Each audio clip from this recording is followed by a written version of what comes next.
I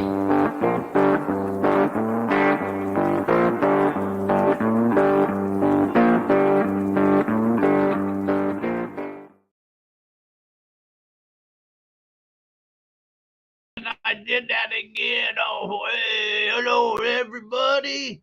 Welcome. I got to quit talking like that. That hurts my. That makes me. I can't. I can't do that. I got to put my hat's crooked. Let me fix my hat. Okay. I wasn't prepared. I was just kind of busy screwing around in the background. All of a sudden, I looked up and said, "Whoa, it's going live. 40 seconds. I got to hurry." So I had to hurry and get the intro ready and all of that. Anyways, welcome. It is Wednesday, December the 11th, 2023. What's going on today? There's only 17 days left in this year. You guys ready for this year to be over with? Some of you are, some of you are not. What is happening on this day? Let's see. Oh, how about National Day? Today is National Violin Day. So if you play the violin, it's your day. It's also National Cocoa Day. I don't have any cocoa. I got some Reese Pieces. They're kind of made out of cocoa. It's also National Day of the Horse. Huh. Wow. Okay. Let's see what's going on here. Brace yourself now. Brace yourself here. If it's your birthday, happy birthday. Other birthdays around the world, Taylor Swift, 34, born 1989. She's been in the news an awful lot lately. You know, she probably hooked up anyways. Okay, Jamie Foxx, 56. Dick Van Dyke, 98, born in 1925. I thought he was dead, but apparently maybe he's not. Ted Nugent, good old Ted Nugent, 75 years old today, born in 1948. Let's see what else happened on this day. 2003, Saddam Hussein was captured. 1862 was the Battle of Fredericksburg. And what else is going on? We still got our New Year's event. That's coming up later in this year. That starts 12:28 to 1:1. Have the welcome dinner on the 27th. Those of you planning to come. I think the last time we counted something like 21 or something like that. So it's going to be a good turnout. And I am taking off tomorrow. I am heading up towards the Meadview area. That's right, Josh, going to Meadview. Actually, I'm going to go over to the Gold Basin area. I got to go over there and play around, and I think I'm going to look for some new mining claims. So you club members, hopefully we'll have some new claims after tomorrow. All right, let's see who's hanging around in the chat room. There's Paul. Paul got to be first today. And Mountain Man Adventures, welcome. Steve Collier, welcome.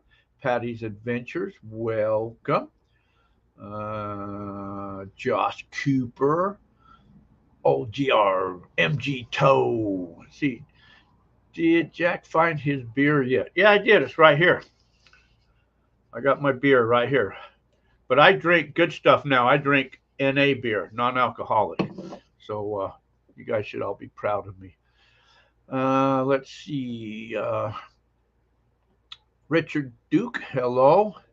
Hope you're feeling good. Terry Curry. Janon. That's amazing. I can say that, huh? Janon. You taught me well. Let's see. Don G. I was expecting Jack to say he got a mind. Yeah, right. Oh, yeah, that would be something, huh? We won't go down there. Mark, hello. Oh, let's see. You guys are updating faster than I can get in here. Let's see. Mike Bush, hello. Lisa, Don G. Okay. You got it down now. That's right. I'm trying my best, you know. So anyways, welcome, guys. Welcome. You guys starting to pop into the room here. We got our famous guest. I was going to grab one of them, and I forgot about that, so I didn't get that. I've been addressing packages. I've got to return detectors. Anyways, that's a nightmare. So that's probably why it looks like there's boxes all over.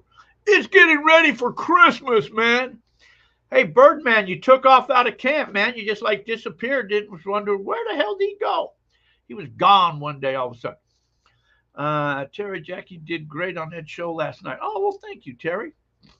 I always try to do my best. Whatever I do, I try to do my best.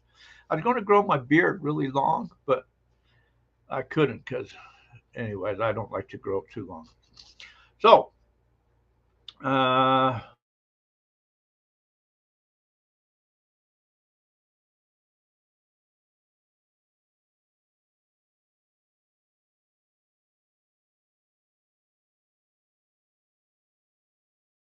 uh-oh, there we are. I buffed it there for a moment. I hate when that happens, man. It froze. I did, Are we live? We're live. What's happening, Mr. Clint? What's happening? Hey. Well, it's good to see you again, Jack. It's been a while. Yeah, it has. It's been. How are all the people doing? I just barely popped on to chat to see who's out there. I recognize a few of those people. There's some of them. Raphael, hello. Yeah, there's a few of them out there that are normal. You can see people saying hello, Clint, hello, David, Simon, hello. Hey, how's Clint? I see him. Well, I don't know about you, Jack, but I'm in the mood to give stuff away sometime near the end. Maybe in the middle too. Give stuff away. Guys, you guys better stay tuned. Giving stuff away. Yeah, I think we should do that. Yeah, we can do that. Let's see in the comments if they want that. I'm sure they do. Yeah, you guys want to. Highs. Hi, Mark. Hi, Steve. Yeah. How come everybody's saying happy birthday to me? Is it your birthday? No. Oh, I see. Somebody spilled the beans. It's my birthday is coming up. That's why I'm going to take off this weekend and I'm going to go up and play and go to the mountains and play for my birthday. I have a birthday coming up. When is your birthday? Oh, in January? Yep, a little bit down the road. Yeah, down the road. Hello, Richard. Hello, Don. GS Prospecting. GS Prospecting. So, do a thing. Who likes the Gold Claw Gold Pans? Who wants to try to win a Gold Claw Gold Pan? If you like that pan or like to win one, just go ahead and give a thumbs up or give a comment and say, yes. I brought something a little special today. Well, happy birthday to you. I don't know if you can. Oh, this is nice. What color is it? Blue? It's a blue. I have a blue screen. Let's see here. Let me put it in front of your shirt. Won't that work? It's not gonna help. No. I better turn that thing off, huh? Yeah. That's so funny. Let's see what happens if I turn that off. Well, it's starting to work. Let's just leave my blue backdrop up. It's blue. Yeah, that's what's going on. Is I have a blue backdrop, so it was picking up on that. So I don't know that you can. Can you see me through it? No. Yes, you can. I don't see you. See my hand waving? No. I'm actually behind it. These are a special breed of pan. I call these Alaska ice. They're like somewhat transparent. You can kind of see through it. See? Oh, I see. Oh, I see what you're saying. See. It's slightly transparent. They're neat pans. They're not my normal. You can kind of see some cool. I don't know if you can see the cool patterns in it, but not really. Maybe if I had light behind it. But it's a pretty color, though. I like that blue color. They're really neat, and they're like unique. Very few of them like this, and I've got a small handful of them. I thought we'd give some of these away today. Oh, I call them Alaska Ice. Alaska Ice. Yeah. Ooh. I don't have an Alaska Ice one. So these are rare. There's only I do. I see. I can see through it now. Yeah. That's kind of cool. They're slightly transparent. They still show the gold really well. They have some really neat marble effects going on. They're neat. So we can give a bunch of these away today. Wow, a bunch of them. Holy mackerels. You guys better stick around for that. Daryl Lane, hello. Let's give 5 away so you can just spread it out 5. throughout the show. Wow. We better Yeah. start making notes. I better start taking notes. Okay, let's see. I better start making notes. First note I've got. Outside the U.S. and you win, we'll figure out how to do shipping. But inside the U.S., I'll just give them free shipping. Okay. No, I think if you got to be eligible, you got to be in the lower 48s, I think. I'll ship to Alaska. That's good. Yep, Alaska's good. Okay. Okay, so tell us what you've been up to since the last time we spoken. Well, I'm doing my day job out doing consulting, but I also had some time to go out and have some fun. I went up to Idaho, went up to a location up there, historical. I can't quite remember the name of it now, but I took my son with me. We got some gold up there. I had a friend who sent me a picture of gold on his shoes. He says, it's so much gold here, it's sticking to my shoes.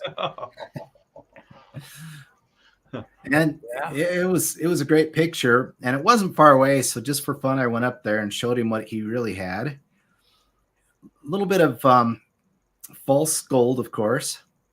It was mica, a bunch of mica in that river. But not far from there, just for fun, I took my son over and we went and got some actual real gold. That was fun.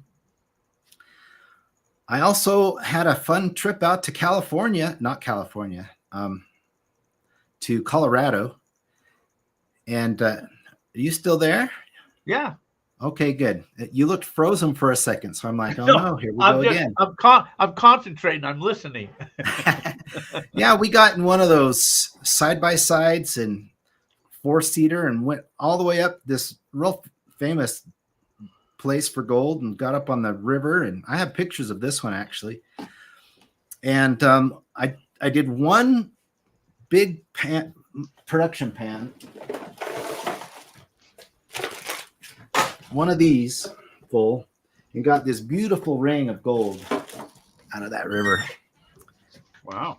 Yeah, it was pretty exciting. We didn't have much time to stay, but did one big full pan and got a nice big ring, and it was pretty exciting.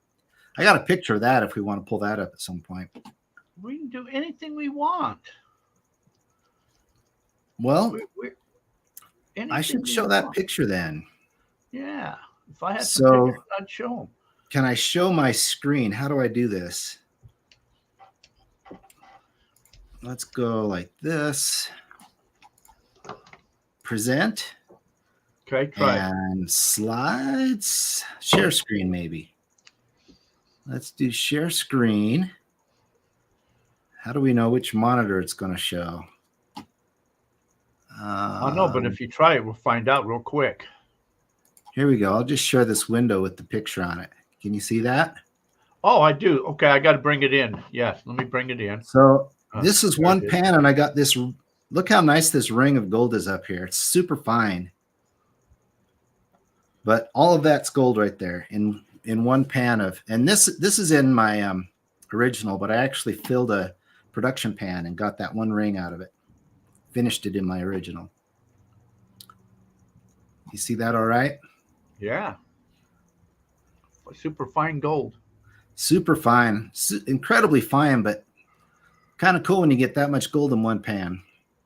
Yeah. Nothing bigger though, huh?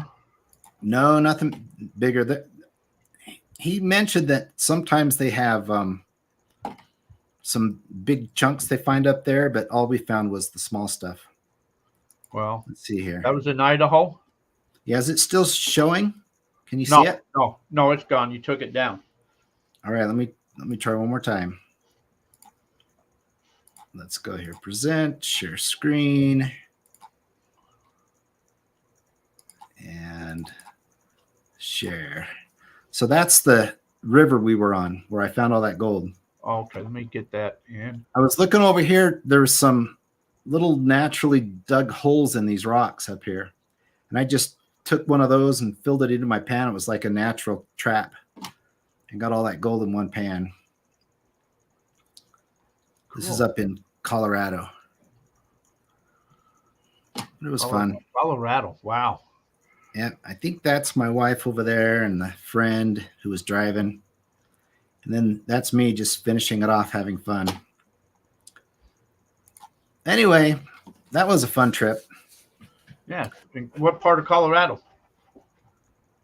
Oh, man. Actually, it's on this map right here. Western or Eastern? Central, I think. Middle. I actually have a map of it somewhere. There's my map of it. What's around the middle? Leadville and... This map says Red Mountain Pass, Telluride. Oh, okay. I was going to say Telluride. I was going to guess that, actually. Yeah, Telluride. That's where we were. Okay. But the probably the most exciting one I had was the more top secret one. And so that one I probably can't share names or locations, but we went, it was this place where they did a lot of low or high grading back in the day. And by high grading, what they did was they took a 1/2 inch screen and they shook everything 1/2 inch and less into a pile, a tailings pile, and only collected gold that was 1/2 inch or bigger. And so what we were doing was we were out there running that tailings pile, finding big old nuggets. Wow. I bet, yeah. And the reason I was out there is I was curious to see if it was actual commercial grade. And by the time we were done, it was. It's actually pretty decent, high concentrated, big set of tailings piles. So that one was really fun. Got a lot of use out of the production pan there. Thomas Pennyweight Folk says hello. That one I wish I had pictures of, because that was some big chunky gold. I wish you did too. Pretty crazy. It's crazy they would do that, just dump everything 1/2 inch or smaller out and keep the big stuff. Well, I remember, Buck Rackley. I remember when I first started joining this club, and we were down in this area working. And what we used to do, we had a 1/4 inch though, and we used to shovel dirt inside the 1/4 inch classifier, and then we would throw all of that in another bucket. And once we filled that bucket full, we would just take that to go pan out. We kept whatever was in a 1/4 inch classifier, and we were finding nuggets and specimen pieces and all types of stuff. So I can understand them doing that. Throwing away everything less than 1/2 inch? Well, because there was a lot of it, so they were just wanted to go for the big stuff. That's what it was. They were high grading. I'm sure they were planning on getting back to the tailings piles later, but I guess the war came along and stopped it all. And so now the fun is just going back through those tailings piles. And we got to go down through the tunnels they dug. They dug some incredibly deep tunnels that go way back into the mountain, and they were just following the old river bottoms that are now buried, tunneling through, digging those out, and high grading them. Wow. Man, I hate when my pins die. Golly.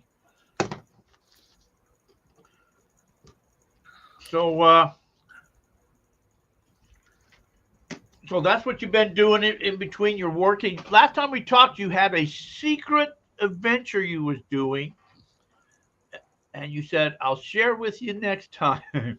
Well, I think that was what I was talking about, was heading to California, playing with those tailings piles. Oh, I thought you were making some type of piece of equipment or something, or doing something. No, I think it was mainly that. I thought you had something in your garage you were working on. Oh, I do have something in my garage, but you've seen that. That's not top secret. Oh, well, I thought that's what you were producing or something. No. Oh. Not yet. Oh, on a smaller scale. COVID kind of put a big halt on all that kind of stuff. Oh. Has me chasing my tail. Oh. Okay. Cool. So somebody was saying they want to see more videos. What videos are they thinking of? They should tell me what kind of videos you're talking about. Who said that? They want to see videos of of you out playing in the desert and stuff. Yeah, Panning. I've got a few. I could post them. GS Maybe I should do that. Prospecting said, Clint, you should share more videos. We miss seeing you. Oh, ain't that Uh, nice? Oh, that's so that's nice. awesome. Well, I did take a few videos. My problem is I get so focused when I'm out there, I don't even think of taking pictures. And then I get back and I'm like, man, I should have taken some pictures. And the only reason I had pictures of that other one is my wife was pulling out the camera, and I think that was her friend that actually took the pictures you saw there. Well, maybe if you come out here again, maybe we'll go make a video. I think I do have a couple videos though that if I dig them up, maybe I should just clean them up a little bit and throw them out there on YouTube. Yeah, I think you should. Why not? Yeah, why not? I'll see if I can do that. That's a good idea. That's a very good idea. So with this pan, how do you rate the pan? So tell us about this pan because it's a different pan. It's a unique pan, and you cannot use it in a traditional way. So I've got the big version of it, but that's so big I won't be able to talk. So I'm going to talk to it with the smaller version of it, with the Alaska Gold, the Alaska Ice version. Do you got the little? Do you got the pocket one like that size too? I do. Maybe I should use that one. Yeah, that's the one. That's the one I like. I like them pocket ones. Where did that pocket one go? I'll disappear for a second. Okay. PA Patriot. There's Hello. the pocket one. Rolling Saxton. Hello. Pocket version. Oh, that's So pretty. I'll tell you what, I've been using these a lot, and I just keep falling more and more in love with them. They are so fast. They're so effective for prospecting. I mean, it took me just a few minutes to fill that pan in that river and got that big old ring on it. And same thing out there with the tailings. You fill those, it holds 2.5 to 3 gallons, depending on how full you make it. And once you put it under the water, it's actually fairly easy to run that pan. And I mean, it takes me less than a minute to run through that pan. In fact, that video I have online, you can see that I do it in 40 seconds. Nice river rock. And of course, it's a little faster, a little slower, depending on what the material, how it behaves. But nice round, cobbly river rock goes through easily in 40 seconds. But I'm just falling in love with it because it holds so much material. It cleans out the rock and dirt. You don't have to classify. Just throw it in, and less than a minute later, you've got it all the way down to the gold. And it's such a large sample size that you can actually get a pretty effective estimate of how good that area is. Do I need to move upstream, downstream? Am I in a good spot or not? So I'm just falling in love with it the more. I mean, of course, I fell in love with the idea when I created it, and I liked it after, but it just keeps proving itself to be, it's the best panning technology there is. You don't have to classify with that pan. You don't have to classify, and it's fast, and it works naturally. When I see people trying to use a round pan, I look out and see videos of people trying to use a round pan. And the ones that say they aren't a big fan of the gold claw, they're trying to use it the way they use a round pan. And of course, it's not going to work. That method is slow. It's effective. You can catch a lot of gold with a round pan. It's just slow. It's hard. I mean, the pan was made for cooking, and now we're trying to separate gold with it. This is made for separating gold. Don't cook in it. You probably won't like it. Right? Make the tool do the job is the idea. And that's what this is designed for. I mean, if you think about it, you shake the pan. What's that for? Well, it's to liquefy the material to get the gold to go down. And then you stop shaking it and you start washing the top. And I'm talking about a round pan. Well, now you just broke the cycle of separation. Well, that's okay because you got to wash the top off. And then you do it again. You shake it some more and you go in cycle after cycle, and it just takes a while. And so what the gold claw does, for those who don't already know, is you stay in that separation cycle through the whole thing. You shake it. It creates that state of liquefaction. Gold goes down, displaces the material. No washing action does the separation. The only reason it's in the water is to make it buoyant, to to break up surface tension and to allow it to act more like a liquid. And so while you're shaking it, that gold just wants to go down. That's why you shake a round pan too. The only difference is then you stop shaking it and you start washing. And washing picks up flat gold, it picks up fine gold. And you have to be careful because, and just work the top off, keep the gold safe below the dirt, because, it is the washing action does take your gold. And so shaking gets the gold down, it gets the light material up, the stuff on top flows out, and you're done. It just works. So did you do any dry panning up in Meadview? Somebody said, and then somebody else says they're watching a dry panning video and they want, let me pull that comment up. In Meadview, I had plenty of water. So no, and dry panning, let's face it, dry panning kind of sucks. It is not an easy way to separate gold, but if you don't have water, it's definitely better than nothing. And the gold claw displacement technique works great as far as dry panning goes. I personally really love the prospector pan, the big one, or the production pan, the big one, when I do my dry panning, because those big fins in there really hold the gold down, and I can really get a lot of, you're still doing liquefaction, you're just doing it with dry material, which is a lot harder. And the downside is that you still have surface tension to deal with. And so you're probably going to lose gold when you're dry panning. But at least there's a nice technique to still go fairly fast and catch your gold out of your dry material. It's a lot harder though. You got to put more energy into it. You got to slow it down and you got to do a lot more resets, because that surface tension is trying to tug that gold out slowly. So dry panning is harder, but I wouldn't want to do it with anything other than a gold claw. So how long have the gold claws been in production? Man, when did you first put them out? I don't remember. What's it been? 5 years or more? Man, I'd have to go back and look. Man, it's been a while. They're fairly new to the industry, but it's the years are starting to add up. I'm going to guess at least 5 years. And if you really, really bad want to know, I can go look it up. No, I just kind of curious how long it's. David says he's had his for 3. It's the pan I use, Thomas says. So I probably should remind people that these pocket pans are kind of one of my secret favorites too. I do almost all my work with this one because I can put so much material in it that I can get a real big sample. Let's put it this way. This holds, when I do it in a river, it's about 3 gallons. I like to really fill it up, maybe 2.5. That's a lot of material compared to one of these. This is going to be a fraction of a gallon. And you can imagine how little material goes in here. If you're using one of these, you're looking for 1 flake. But if you can put about 6 of these in one of these, now you're looking for more, right? It's going to be every once in a while you're going to get a flake in here.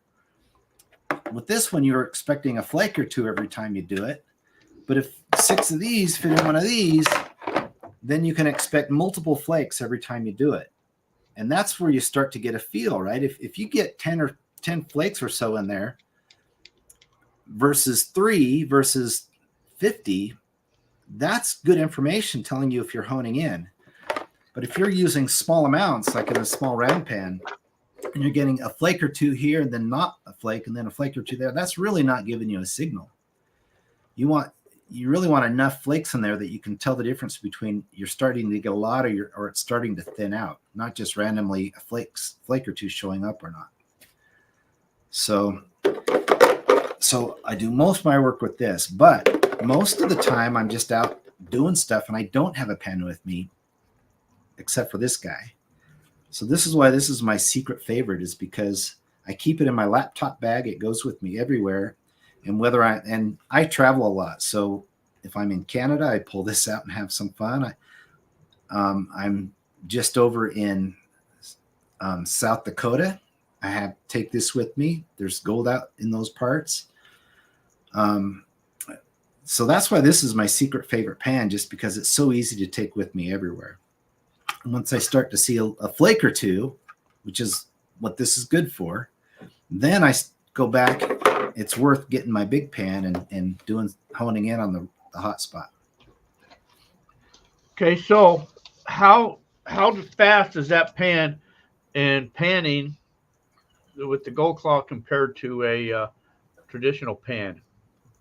Well, this one takes me about 12 seconds per side.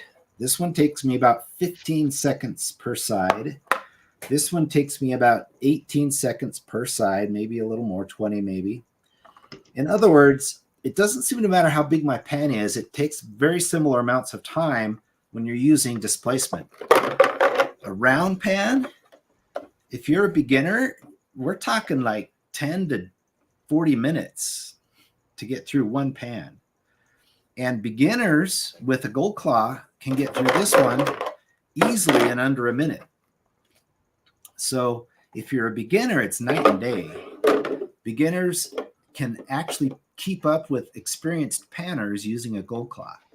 Even if you're an experienced panner, we're talking 3 to 5 minutes per pan versus under a minute. One of these. I never panned that slow. 3 to 5 minutes? No, a pan?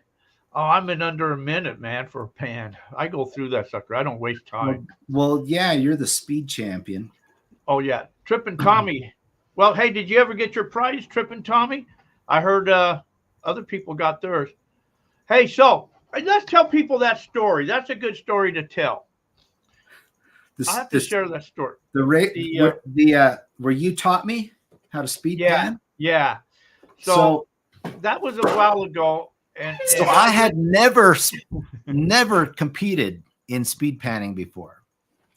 But of course, I've had a lot of exposure to panning, so I kind of get the dynamics. But I'm sitting here going, we had my buddy, right? Ken yeah, he was there. Yeah. He was pushing me. He said, go do the competition, do it. And I'm like, I've never done that before. And you show up. You show up at the booth, and Ken Snyder, he's still pushing me, right? He's like, do it. And you're standing there going, do it.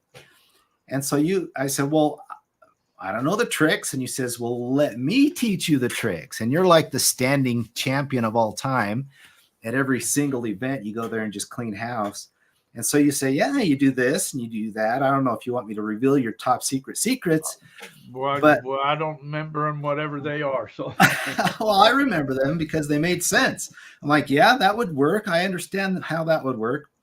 And so I'm like, well, I'll probably go. I'm just going to, first time trying it, I'll try to go slow, but fast, fast but slow, because I didn't know what the gold was like. Because if it's a nice big old nugget, you're going to go real fast. But if it's a teeny little pepper-sized piece, then you're going to want to go slower. And I didn't know what it was. So I go over there. It's my turn. And I felt like I was going slow but fast. What was I, like 6 seconds or something? I can't remember. Not as fast as your fastest all time, but it was fast enough to beat your time that day. Yeah. So and sure enough, I won the whole competition. Well, that's what I was going to say. So that's back when we were doing the gold shows, and I would go to the gold shows, and we went all over the place. So we went to Idaho, California. There was one down in Tucson. I think there was 5 different gold shows that we went to. So all these gold shows, it got to the point where Kevin Hoagland didn't want me to enter the panning contest anymore because he says I wasn't giving anybody a chance. So I would win in every one of them shows on Saturday and Sunday because they did them twice. So I did them in all the states, and whatever state we ran into, I think that may have been Tucson. And that day, I almost had double trifectas until I had you enter in there, and then I lost one to you.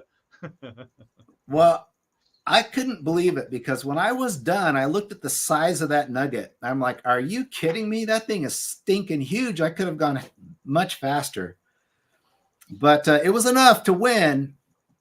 But and man, you should have seen your face, man. You were just like, no, I shouldn't have told you anything. And Ken, of course, was just loving it. But the funniest thing is, after that, he banned both of us, right? Kevin Hogan came up to me and says, you are no longer allowed to be in any of these.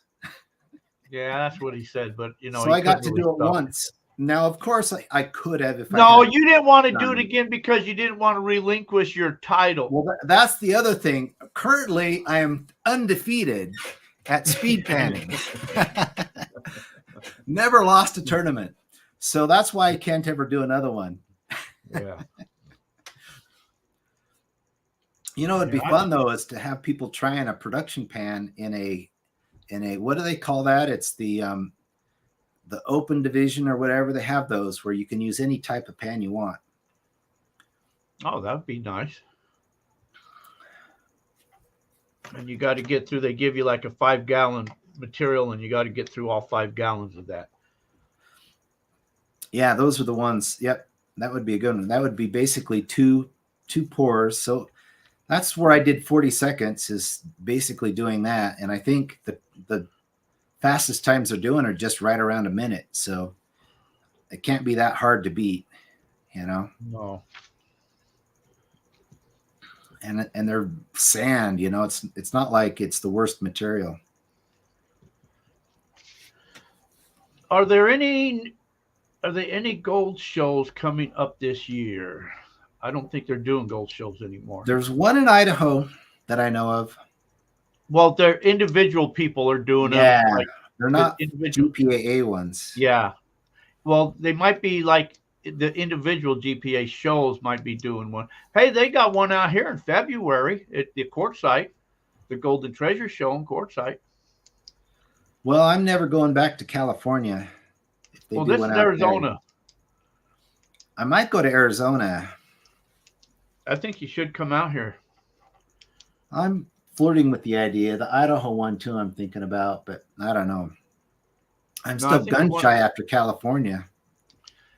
No, you ought to come out. Paul says. Do I dare say what happened to me in California? Will I get thrown in jail? No, you can say it. You can say anything you want here.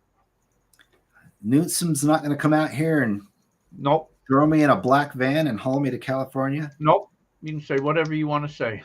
So I went to a gold show. I went to 2 gold shows in California, and I went to more than that, but they changed the law, and then I had 2 more.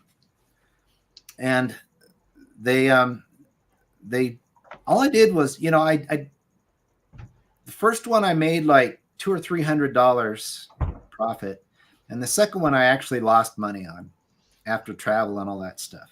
You know, I'm not going out there for the money. I'm going out there to meet the people and let them have a chance to get a gold claw if they haven't dared. You know, they can actually try it first, and to support GPAA. You know, just trying to be a good GPAA citizen. So I go out there, and if you add the 2 together, I actually lost money between the 2 shows. So they find out I went to that first one, and they send me taxes. Like 2 years later, they say, we need to collect taxes on that. I'm like, well, what for what? I mean, I paid taxes. And they go, oh no, you paid sales taxes, which was, I don't know, a couple $100. I'm like, so why am I paying anything else? They go, well, you got to pay income tax. And I'm like, what? I don't live in California. And they're like, well, if you're an LLC and you do business in California, 1, you have to pay $800 up front, regardless of how much you make. And 2, because you're 2 years behind, now it's $1,400 total. They wanted me to pay $1,400 in taxes. They still do. I'm still working it out. And then, of course, they did the same thing for the next show. So now each show now is worth buku dollars, way more. And I basically lost money, and now they want like $3,000 in taxes. So I called the tax people up, and my local tax people, and they say, you got to talk to a California lawyer. We don't know what's going on out there. So I actually talked to a Californian lawyer for tax law, and they say, no, you don't owe a dime. California is super aggressive. They are so starving for money right now that they're farming the rest of the people that live outside of California and trying to pull them into their tax system. And that's what's happening to you. And I'm like, so what do I do about it? They go, well, they're going to keep coming, even though what they're doing. He said, here's the form that shows why you don't owe taxes. And there's several criteria, and I didn't meet any of them. He goes, so that's why you don't owe it, but they're going to keep coming after you. He says, here's what I recommend. And this is the guy from California. He says, I recommend you disappear. That was his advice. He says, your only hope to get them off your back is to disappear. Don't answer any phone calls. He goes, do you have a bank in California? I go, no. Oh, good. Then you can disappear. Because if you had a bank, they could take a lien on your property. But since you don't, just disappear. It's your only hope. What the heck? When does statute of limitations run out? Well, the problem is that they're already breaking the law trying to get me to pay these taxes. They don't give a dang.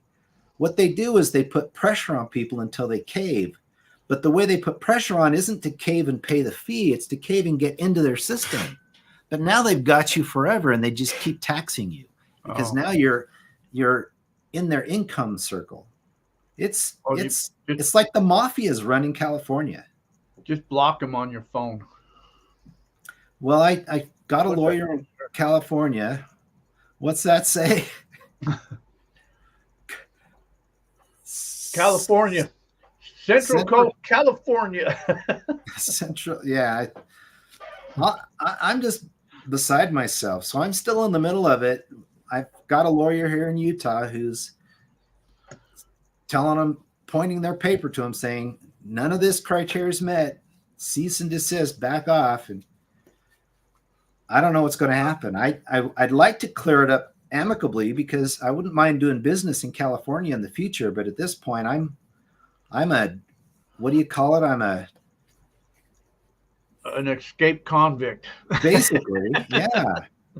A felon. I can't enter California. That's okay. They're just criminals. Yeah, extortion. It's exactly what it is. Yeah, there was no paperwork or anything indicating that. When I asked them about that, they said, well, if you're an LLC, you have to hire the right people to know it. It doesn't matter that you didn't know it. You have to pay and I'm like, I'm a one-man show. I'm like, yeah, it really sucks for small people like you. But we're really after the big boys, but you guys just end up being dead bodies in the middle of us and the big boys. Well, they probably just go after, and if you pay, you pay. If not, they just, keep trying to get whoever they can get to pay. But they're breaking the law doing it. It's unbelievable. And I know that most of the people that go after just pay it to try and get it off their back. Probably. But I didn't even make money between the two shows, and they want $3,000 and counting. Oh, yeah, I would tell them. Somebody said pound sand. Well, my lawyer's trying to tell them that in legalese, but we'll see what happens. It's bizarre. Okay, so you ready to give away one of them pens? Yeah, let's do it. Okay, how about if I ask a question, and the first one in the chat room that says it right will get the first one. How's that? All right, I hope I can get it right. Okay. First one in the chat room. And I know it's going to go fast, but you can see too, Clint. So first one in the chat room. Here's the first question. What is the name of this pan? How's that one? All right. You want me to hold one up? No. Yeah, the name of the pan. What's the name of that pan? The one that he's been talking about. Are you talking about this one? No, I'm talking. Okay, Janon got it. That was quick. I just want to see who's paying attention. Oh, that pan. The name of Alaska Ice. Wow, Alaska I'm impressed. Ice. So Janon got it. All right. In California too. I'll need a shipping address and an email so that you can get your shipping information. So, Janon, just send me a message of your shipping info and all of that, and I will pass that on. All right. It's got to make it all the way to me so you can get it. Yeah. So make sure you get it to Jack. Yeah, and then I will. Hey, there's one down. That was easy. Yeah, okay, we'll do 5 of those and a pocket pan. Okay, whatever. I've got 4 questions, so if you want to ask a question, you can do that too. Okay. We'll find the right moment. Okay. Let's before I forget, let me play a couple commercials. And if you got to run away a second, you can run away a second like me. You hold with us a moment. Huh? Yeah? Okay. Let me play commercial. So hold on, folks. And let me play this one first, and then we'll play that one. We'll run away. We'll be right back, folks. Mark your calendars. December 28th to 1/1, our New Year's extravaganza. We have a lot of pay dirt that's been stockpiled and ready for you to run. Gold-bearing gravels. How much gold?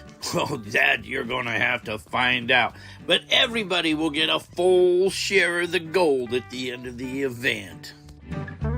We have a pond that will fill full of water. Running Big Blue this year is sure going to be fun. We also have keen high bankers. There'll be dry washers and other equipment to help process all of that gold. There is a clubhouse on site. Bathrooms and showers, a sitting room, meeting room to relax and to eat. And for your entertainment, there's pool tables, ping pong tables, and other amenities. Plenty of camping, so come on out. Even got a cabin. There'll be all types of equipment that we'll have set around the pond. Everybody just taking time, running the material, talking, yakking, just having a great time. Our New Year's extravaganza is full of fun, excitement. So call and reserve your spot today, 928-851-7167. Call. With just a deposit, you can get in on all the fun and excitement. The total cost is only $225. That includes all your breakfasts and dinners. Lunch, of course, you're on your own. And it also includes all equipment and, of course, the New Year's party. Just here, over here, this is known as the comedian section right here. This is the comedian section. We learned it from Jack. Yeah. This guy right here, he used to work as a bricklayer. And then he left that job to try to do stand-up comedy. That didn't work, so he left that job. What are you doing now, David? Well, I'm a gold miner. 100% gold miner. And that's not working out well at all either. So I gotta go back to comedy. Who got the most, you're saying? What'd you just say? This guy. Crazy. Check that pen. What better place to just hang out, meet new friends, and get a share of the gold? He's kicking it. That's how many buckets is that? 1. 1 bucket? Wow. Some folks will be running dry washers. Some folks will be panning. Some folks will even be running some of the processed material through little recirculators. Then we clean it all up, put it all together. And all participants will get a full share of the gold. And then after everything is done and all cleaned up, the gold has all been split, time to get ready for our New Year's celebration. We have a band that comes in, Gary Zach in the Outback. We also do karaoke, and we welcome in the new year. We sure have a lot of fun. Sure hope you can come and join us this year. 928-851-7167. See you there.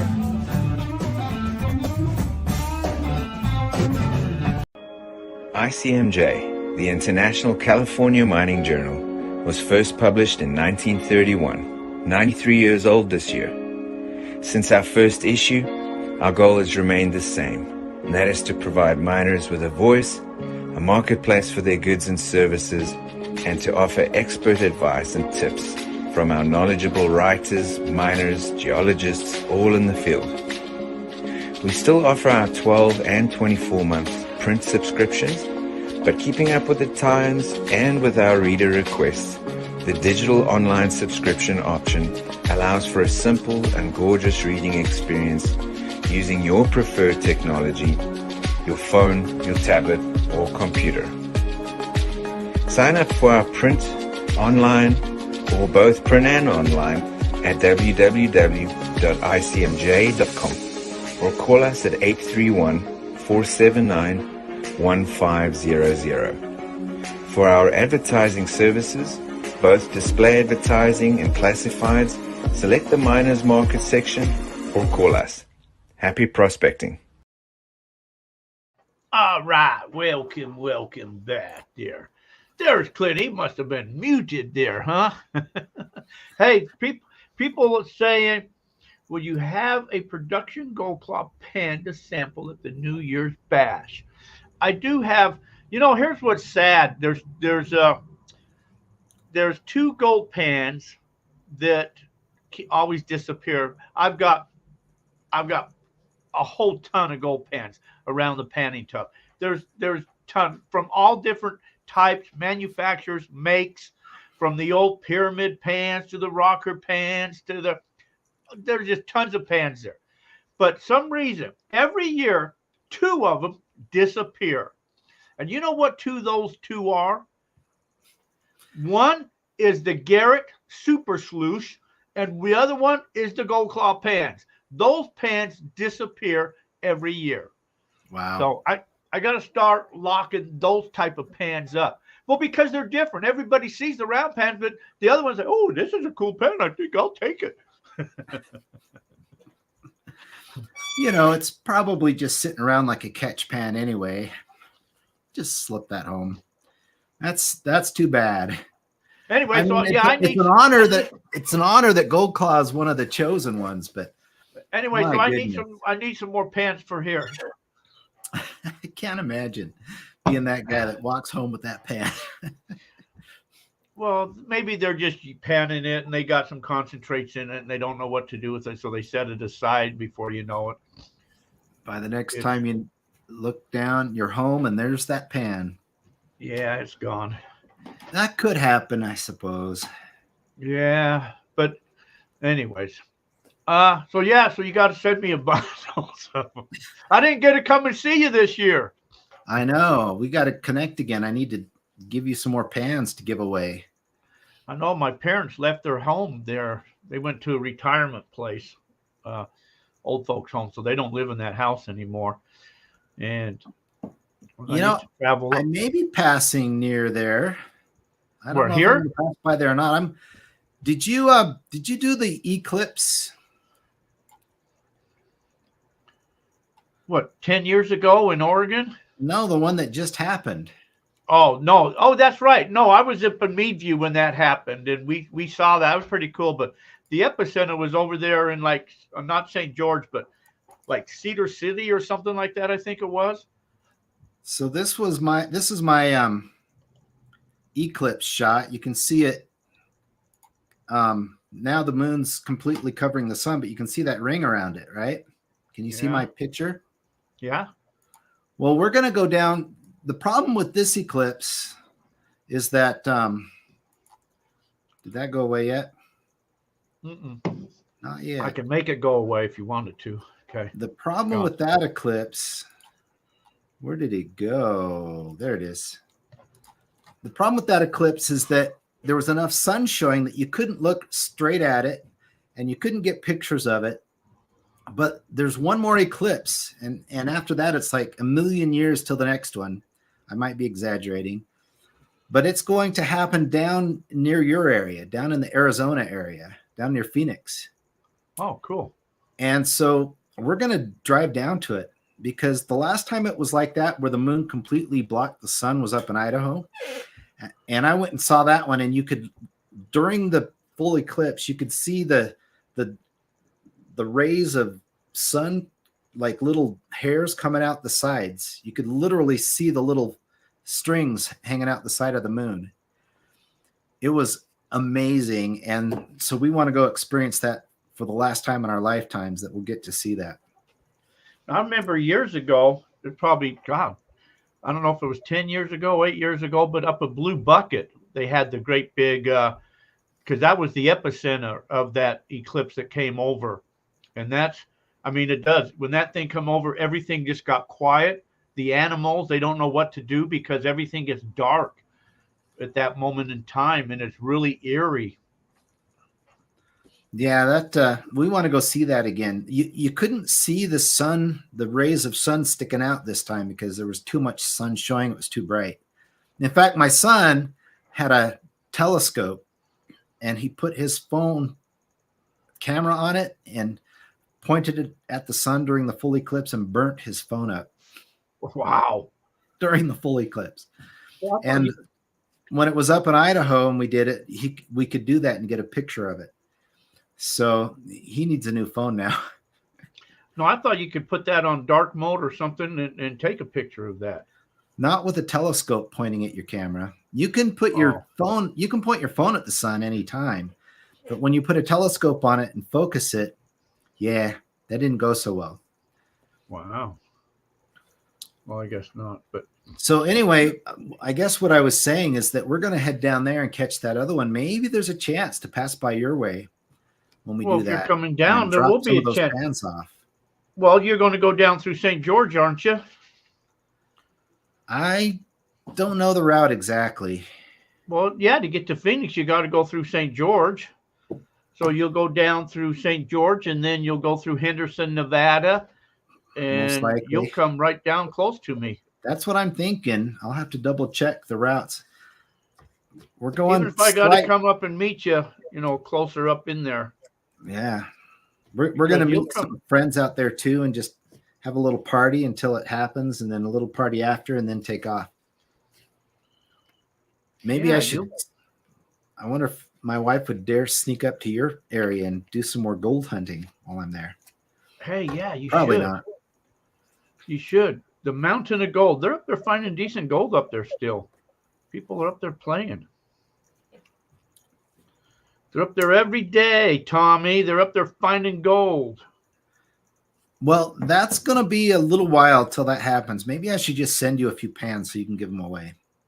Well, no, so I'll have some to use for the outing here, to have them where other people can play with them and test them and see what so let's do that. How many do you think you need for the outing? Oh, just we're talking the big ones, right? Just one set. A full set? Yeah, just all I need is one set. So I'll probably send you 3 big ones so you can have a giveaway at the end of the outing, maybe. Okay, that'd be cool.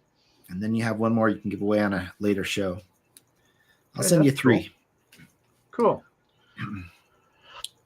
Cool the mundo. Yeah. I was trying to find some pictures. It's Christmas time. I'm feeling generous. Oh. I have some pictures here, but I don't. Here's what is Terry saying? Everything seems weird. What is he talking about? Did I miss something? Here's that. This is, I don't know if you can see it, but this was in Blue Bucket. Can you see that? I see I see like a ring. There it is. There it is. There. On it. Yeah. Yeah, that's more like what we were seeing this last round. Yeah, that was in a Blue Bucket, and it got completely dark. So everybody was all gathered around. I flew the drone up there, but so we're sitting there with glasses on and everything. But yeah, that was really eerie. The one we saw up in Idaho was so dark. There was you couldn't see the sun at all, except for these beams, these really long, like octopus tentacles of sun beams sticking out of all different colors. That's what it was. It was there, but then it completely got. It completely got dark. It fully covered it. Can you see like the little tornadoes of sun sticking out like tentacles around the edge of that? That's what we saw. If I zoom in, I'll bet you could. You probably couldn't catch it on camera, but with the naked eye, you can see it. Yeah, you can see like what it was. It was a 100%. Like I say, Blue Bucket was right there in the epicenter of that.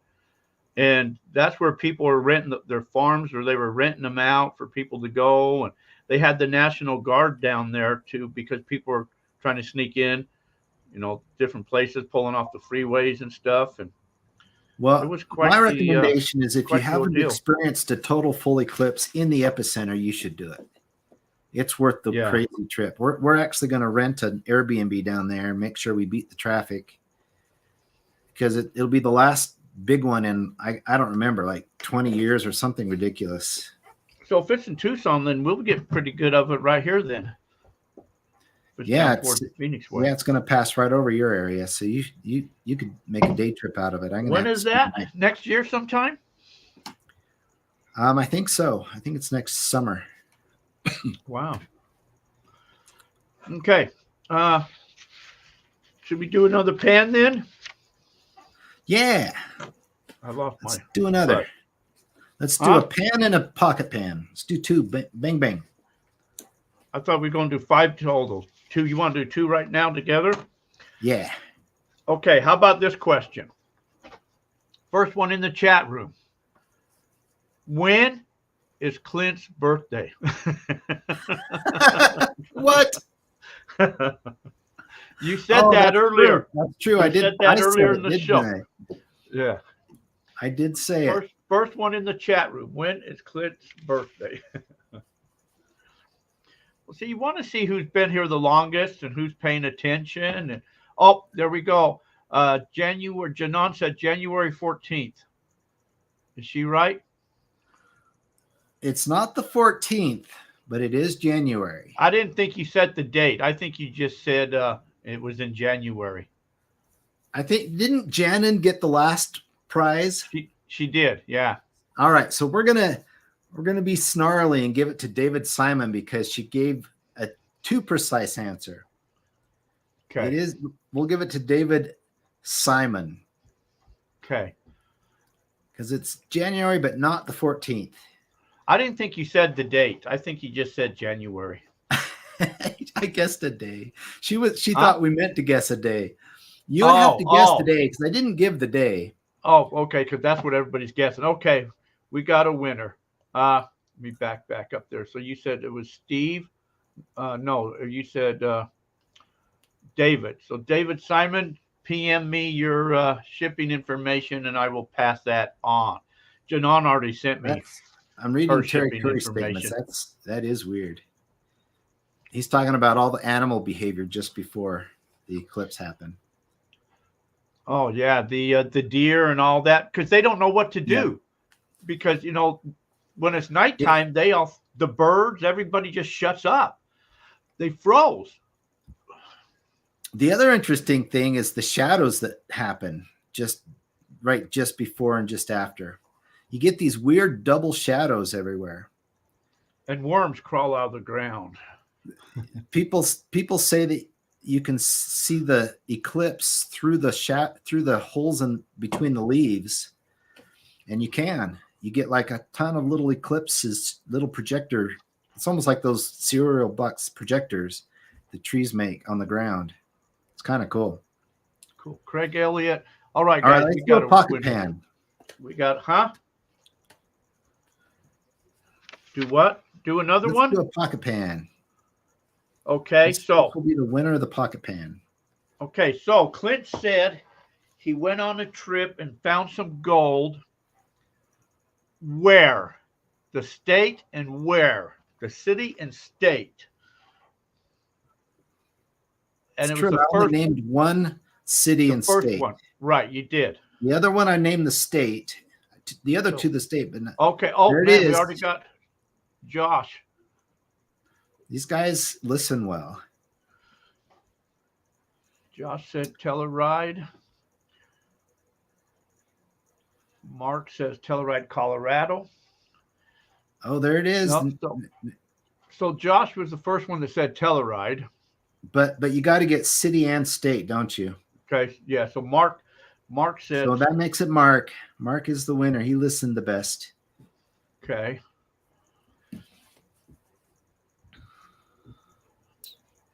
So Mark then PM me your shipping address and all of that stuff.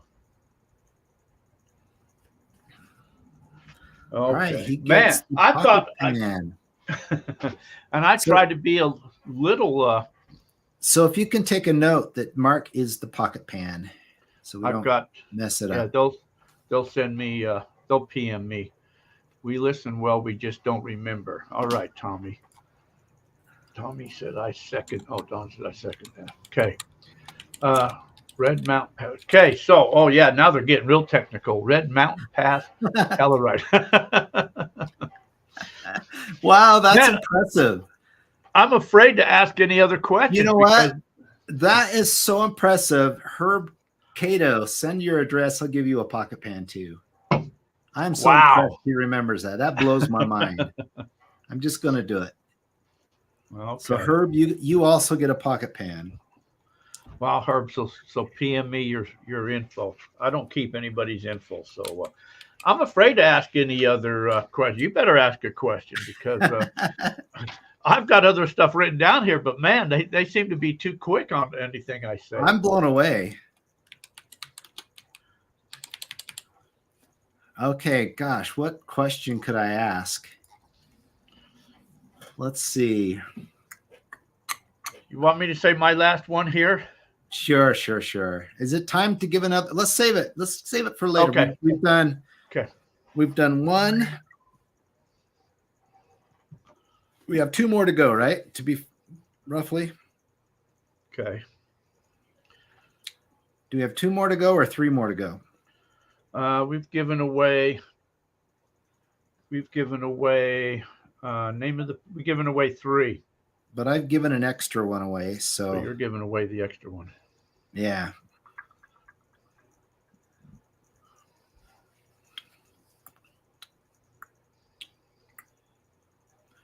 Okay, here's one. And then we'll have two to go, right? And that'll be six total, right? Okay. So here's one. Who can name all three names? There's original, but it has a name.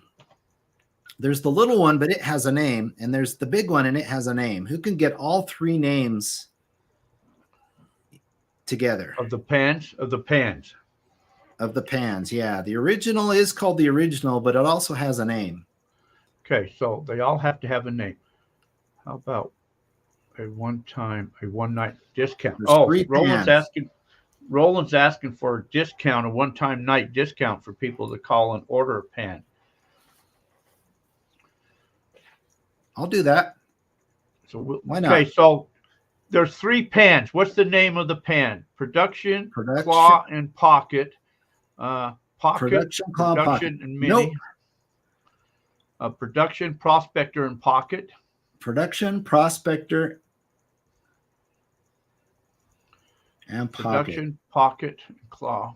Don G got it. Yeah, I think Don got it.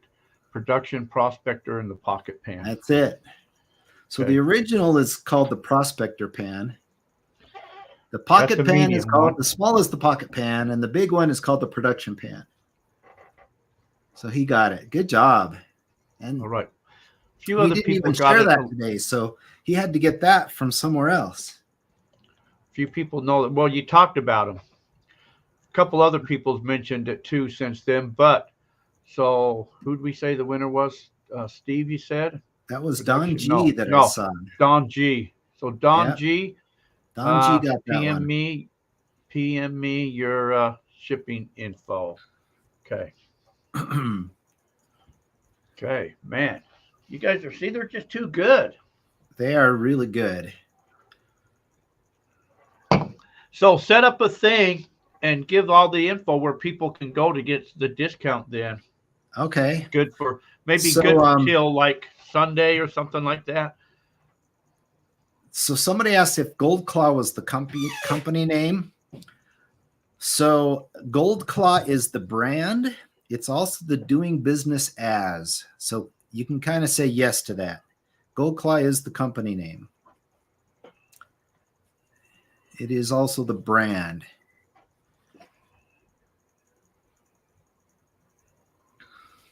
All right, so let's do this. Are we going to have another break coming up and I can set it all up? I can have another break if you want. I'll tell you what, if you put us on a short break, I'll set up a discount. And what I'm going to do is I'm going to give half price for the bundle. Wow. I'll do that. If they're willing to buy a whole bundle, I'll give it to them for half price. That is an excellent deal. I never give that good of a deal out. It's extremely rare, and I'm feeling generous today. Feeling generous. Let's see. So for generous, let's do this here.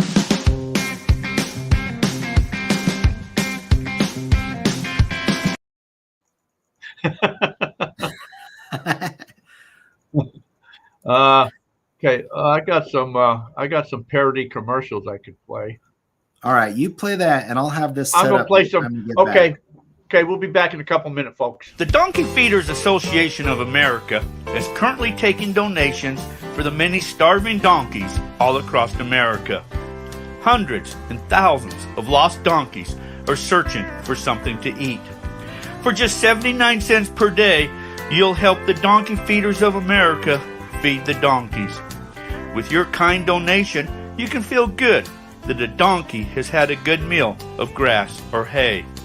We'll send you every month a photo of the donkeys your donations are helping. So help save the donkeys. Call 1-700-DONKEYS. Again, that number is 1-700-DONKEYS. Feel good by becoming a donkey feeder. With your donation, you can help feed the many starving donkeys. Remember, it is non-taxable, and the photos you receive may not be of your donkey. But hey, become a proud supporter. Feed the donkeys. Hi, I'm William Devine, and I see the world in financial crisis. With government spending out of control and continuously printing money faster than the press puts ink out. Now is the time to invest in this market of uncertainty. The new gold market is here. It's called My Gold. It's like a reverse mortgage. You just keep on sending me all of your gold, and I'll reverse your lack of it. You can even keep all your prospecting equipment. That way you can continue to find more gold for us. You'll sleep better at nights knowing you gave your gold to me. Just think of that weight you lifted out of your safe.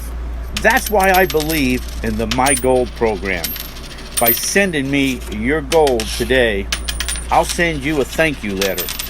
I'll even send a new letter each and every month as a thank you for sending me all of your gold. So give today, and thank you. Gold Fever Adventures is looking for a few prospectors who really love digging for gold.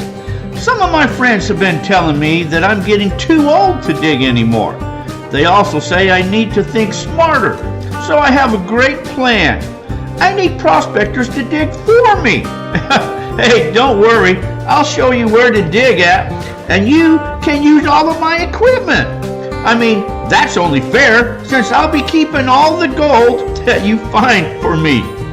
All qualified applicants can apply in person at the camp.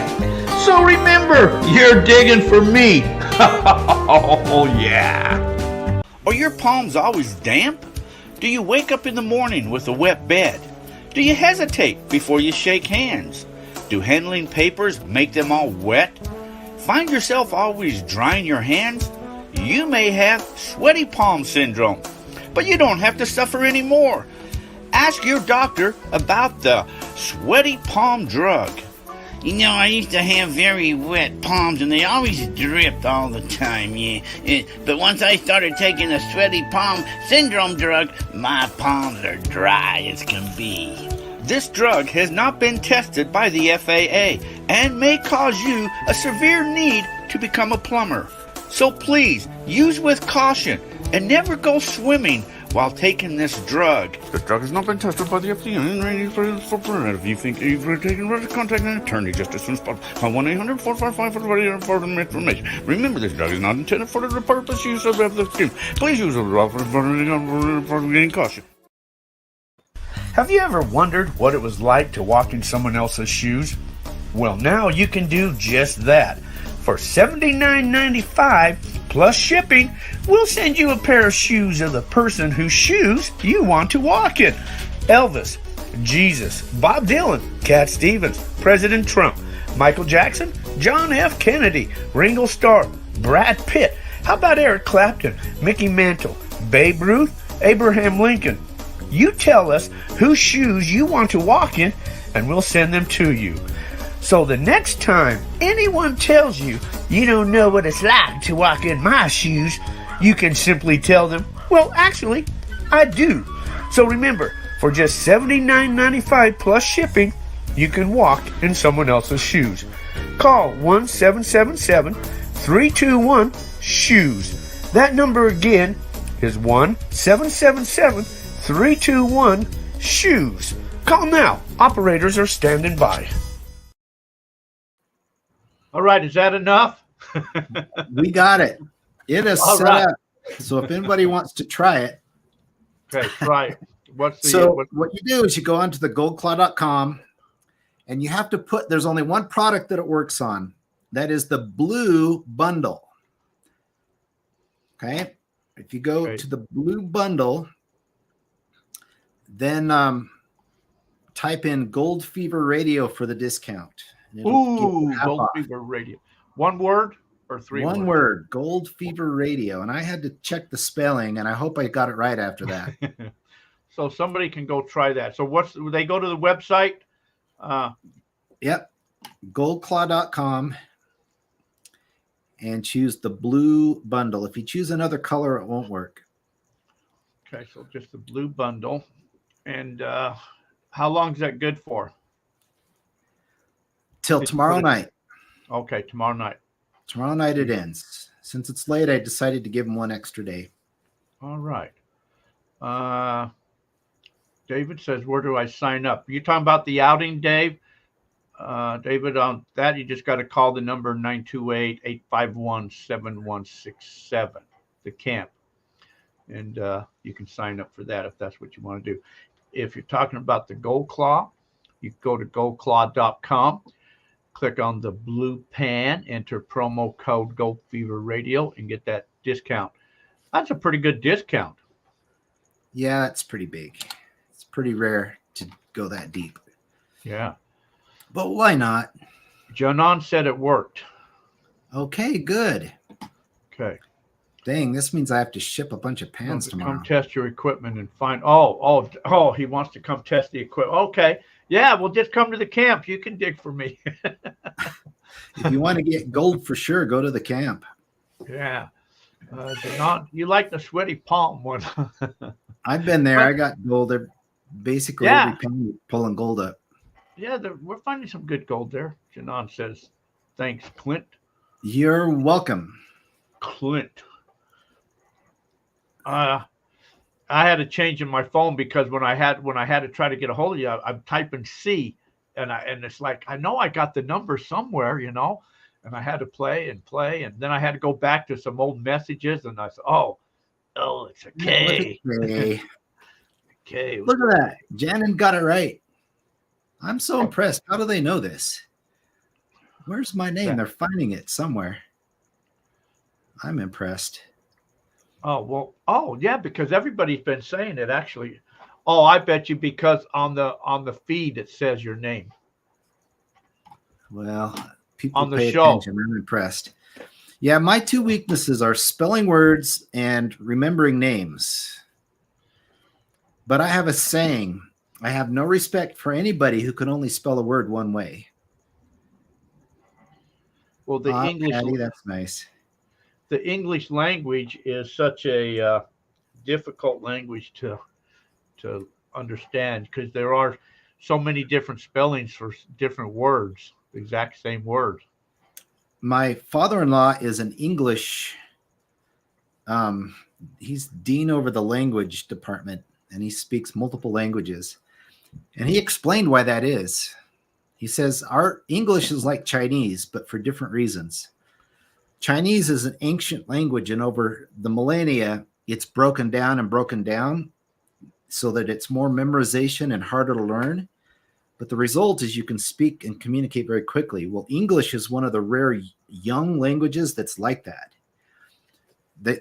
England was conquered so many times, and every time it got conquered, or often when it got conquered, they were forbidden to speak English. So it was only spoken in the house. And then when they would get there, when they were deconquered, they would put it back in the schools. But because of that, it was broken down very quickly. And so it has that same benefit where it's really hard to learn, but and there are no good rules. You have to memorize everything, but it's very quick to communicate. And the examples he gave was very few languages can you be stoned, which is an adjective, or throw a stone, which is a noun, or stone somebody, which is a verb, and it's all the same word.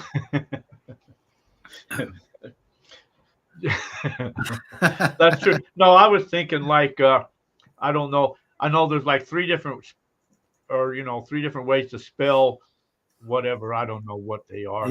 We are a broken language, but it's also one of our biggest advantages. We communicate very quickly because of it.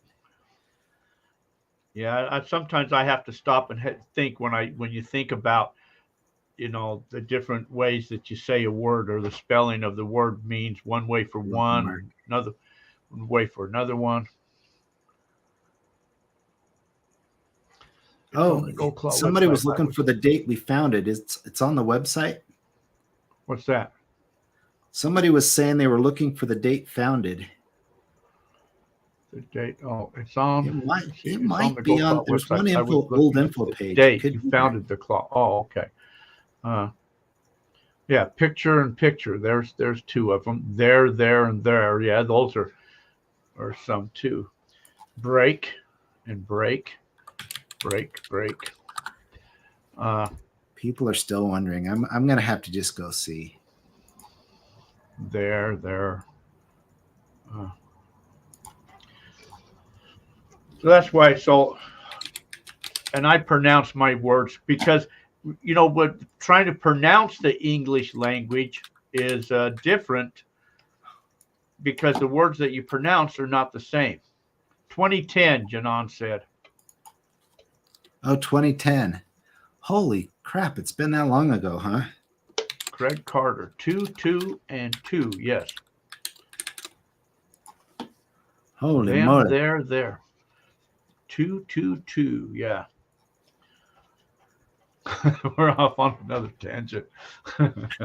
Yeah, I am looking it up on Kickstarter because that's where I launched it.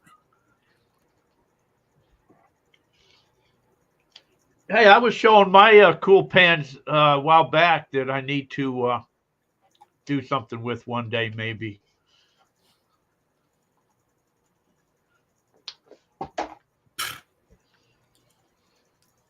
I don't know how to find it. It must be 26 years after talking to you. Oh, talking to your dad about it 7 years ago. 26 years. Years. Well, that was clear back in. That was back in college when I first conceived it. That was 89, 90, somewhere in there. But 2012 was when you went to Alaska to try it out, it appears. Wow. 2016. 2016 is when it launched. I finally found it. 2016. Yeah. Wow. October 2016, I started shipping the first pens out. It's on the About Us page. Oh. So there you go. Got it. It was just an idea back in 2010. Yeah. Well, we didn't talk much about the technology in the pan this time. I guess it's because because there's new people here. I still never heard from who was the other person. I've heard from two. Don G. I still need to hear from Don G. And who else was it? If you guys, that have won, you guys have got to send me. You can email it to me at goldfeverradio@yahoo.com, or you can PM me. But You're going to have to send me your shipping address. If you don't send it to me, then you're just SOL. So, Well, man, I kind of went over the technology and how it yeah, works. no. So let's talk. Yeah, so let's talk about why you decided to do that pan for. Yes, Mark, I got yours. Why you decided to make that pan, what took you to that pan, and all of that. And sure. So I was first my dad back in 2010, I guess it was. That sounds too late. It was before then. It was in the 89, 90, somewhere in there, 89, 90s, maybe 95-ish. I'd have to go back and look at that. But my dad was on a gold mine, and he was a gold seeking geologist, and they had a great mine. That mine pulled out about $3.2 million, but the machines were having trouble.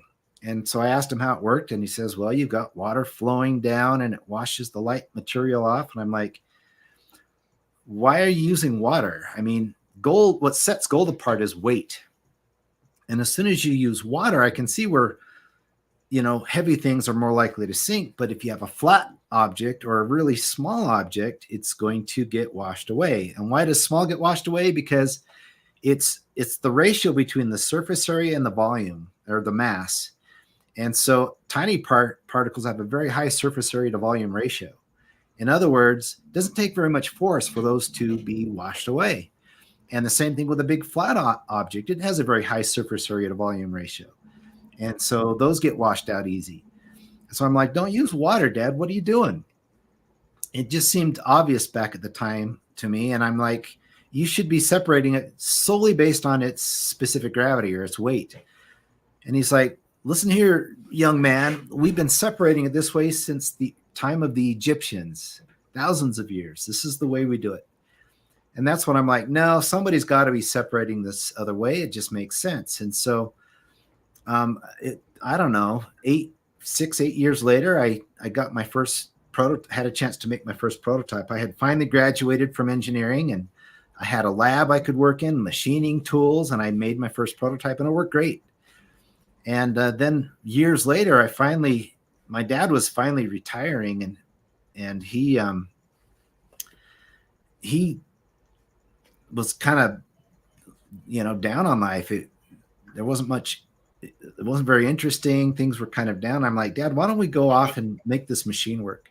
And so we went up to Alaska, and I made my first field-worthy prototype and went up there and tested it there. And I made a small version, which we affectionately call the barrel separator. And what it does is it puts the dirt that's flowing into it into a state of liquefaction. Just like in an earthquake, when things sink into the ground, there's enough shaking going on, enough energy in the material with some water there usually helps. You can do it with air too, but that anything heavy will just work its way down through it as if it's liquid. It's called liquefaction, just like an earthquake. And so I just replicated that. And it took me a few different designs to figure out exactly how to get the energy into the material properly, but it was working really well. And in fact, the people up there using that machine for the first time could not believe how good we were catching the gold out of it. And the real test was testing black sands. You have a sluice, and that sluice runs for a week. And for a week, it's washing out all the light material and keeping the black sands. And so most of those black sands wash out too. So all that you have left are the worst of the worst black sands. It's the heaviest, nastiest, weirdest shaped stuff that just doesn't want to move. And that's really hard to pan. And so these people were taking hours, and we were spending 12 hours in a clean out trying to get the gold out of the black sands. It was miserable. And so we ran it through the machine. We could run all that same material through in about an hour. And this was just a tiny little machine. It wasn't even a big commercial sized one. And so we knew the technology was working, but to test the machine, I had to pan the material, what was left over. And it was just kicking my butt. And I'm like, okay, I'm making the machine, but what would be even easier to get out first would be just a pan that does the same thing. And I'm like, well, but before I decided to make the pan, I'm like, I'll just buy a pan that does this. And so I scoured the internet, looked everywhere. I looked in Europe, I looked in Russia, I looked all over the US, and I kept finding pans that I thought would do it. But by the time I got them shipped to me and tried them out, they were not right. They were all doing the same old thing. They were taking pans, they had all different types of riffles in it, but none of them were designed to actually use liquefaction and do the separating fast. And so it just blew my mind that nobody had already come up with this before. And so I got a patent lawyer involved and said, can you check and see if this has been done? And they said, nope, nobody's done it. So that's when I decided, the world needs this. So I'll just go ahead and make a pan before I make a machine. And so that's how I ended up making the actual pan. And so I made the first one, which was the original, did that Kickstarter. What was it? What did we say? 2016? And so that was the first one. Craig said that he bought one of the pan, ordered it from Kickstarter, he says. Probably one of the very first ones. The first to launch were a clear version and the bright green. And then we came up with the pocket pan, and that ended up being very popular because it's just so fun and easy to take everywhere. And then people kept saying they wanted to be able to run a lot of material. And so I made that production version, which was it's really quite big. For some people, it's too much, but all you have to do is fill it half full.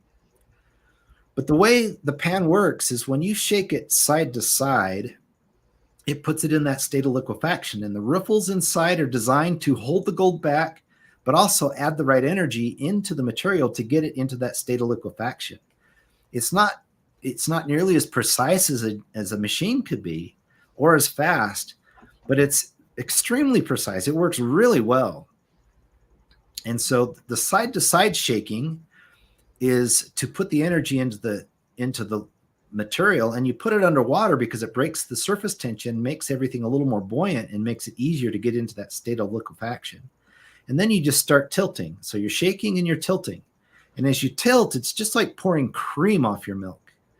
The light materials float to the top like cream and just pour off. And the gold stays down in those riffles, which are super aggressive. And if you watch some of those videos, you'll see that I can get basically to vertical with that pan and not lose the gold. And then I got distracted by the purple. We'll get back to that. That's actually another story. But that's how it works. And I know I kind of sped through that a little bit, but there's a lot of background there. And it just works. It works better than using liquid to separate gold, because liquid, now the surface is interacting with the flow and the viscosity of the liquid. And if you're running a sluice and your water is clean and it's working just right, and then it starts to get muddy or full of clay, the viscosity changes and you start losing gold. And if your sluice is slightly tipped or tilted, you start losing gold. And you just have to have everything set up just right with a sluice or with panning. And with this type of system, because it's using displacement and liquefaction, all those problems just go away. So it's really a neat technology, and I'm really happy that I spent the time to develop it and get it out there. The machine, though, I still have to get that done. I have to recover from COVID and get back to making that machine, because it's really neat too. It seemed like I remember years ago doing a video with speed panning and using the gold claw in that video. It seemed like that was a long time ago. It was quite a while ago, yeah. I remember that. Yeah, that was a while ago. Huh. All right, the other story. Unless there's questions about technology, or if you have them, I'll get back to it. But Clint. So Don says, I hope you still have my contact info, but if not, I mailed Jack my info. You mailed it to me? Well, if you mailed it to me, I'm not going to get it for 2 weeks. I didn't get it, Don. I didn't get your email. I've got. I got to add this though before I move on. I just got it, Don. There you go. Okay, I've got everybody's address. Somebody was talking about practicing side to side shaking. Yeah. It's really a big deal. If you swirl like a round pan, you will not separate the gold out like you want to, because swirling is a very different action than side to side. Swirling actually makes the gold do orbits in your pan, which exposes it and then brings it back and then exposes it. Where side to side keeps it behind those pins that are in there. Show the demonstration. Do you have that video of it? Let's just show that video. Where? Do you have it? If not, I have it. I could show it. Yeah. Or just take that one of them pans you got and just demonstrate. I mean, I can do it in the air, but it's better if you just see it. So, I got my blue screen back on. I need to grab another color pan. Let me turn my silly screen back off. Dang it. All right, let's turn off the screen so you can see the pan. All right. It's transparent. It's kind of funny. So you fill it up, and it's okay if it's mounding high. And then you shake it. And at first, when you start to shake it, the pan is solid. Everything's just sitting, and the little crystalline shapes kind of hold on to each other, and it's a solid mass. So your first few shakes, I'm going to share a few things I don't really put in the videos because you kind of learn this over time, and there's too much information on videos. But the first several shakes are extra hard because you just want to get everything into that liquefaction state. So hard, and then you slow it down because now it's liquid and you can keep it liquid with small shakes. But you want a really hard and short shakes. I keep seeing oh shoot, I forgot the guy's name in Australia that's so great. I love that guy, but he's always doing big wide shakes. And when you do wide shakes, now you're starting to throw your gold around and it's starting to get away. But if you do short little shakes, you keep that gold right on the bottom. So people who do it right, except for wide shaking, are still losing some of their gold. Just keep it nice and short shakes. But you put it in there, you few big ones, then you go short, and then you just start pouring. And that gold will stay right on the bottom that whole time. And these ridges in here now are keeping that gold back. You have some of these drag lines here. You have big, deep ridges, and you go all the way to vertical. You shake it and go all the way to vertical like this. With a round pan, if you went vertical, if you look at the mold lines, your ridges are flat to the ground and you're losing gold. But these ones are still angled back at about 45 degrees, even though my pan is vertical. So it's still holding the gold. So you don't lose it that way. Then you put the pan back, it's underwater, and you reverse it backwards. I'm still underwater and I shake it. So anything up in here or here is now back in my pan. And then I finish, and I like to go one-handed with this pan, and I do really short shaking and do the same thing on this other side, and everything ends up right here. And if you're too aggressive, you might have a piece pop over one or two riffles, but you got all these catches to make sure. And then when you're done, you're going to have a little bit of gold right here, and then you can wash the black sand out, but it's easier to tap the gold out from the black sand. So from here, I'll just tap like this, and that walks the gold out from under the black sand to here is where I usually stop, or sometimes I'll flatten it and go all the way across. So with all that said, I still think we could. Do you have that YouTube video with the jaw drop is what I usually call it? It's when people see it for the first time happening in under a minute. If not, I'll show it real quick. Yeah, Okay, I'm going to share my screen then.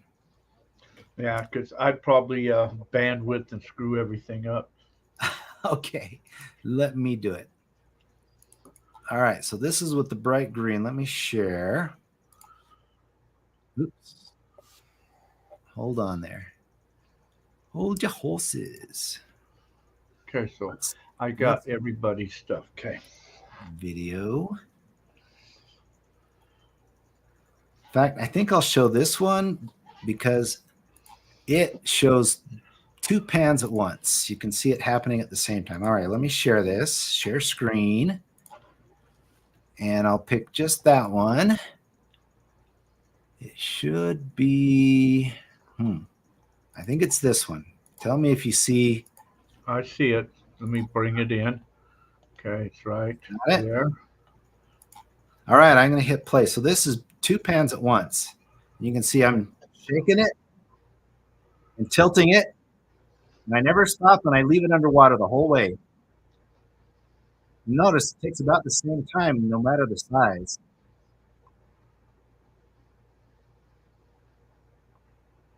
And look how little is left. You literally have virtually no dirt left.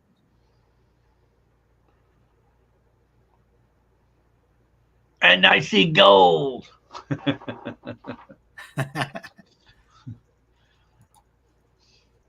There you go.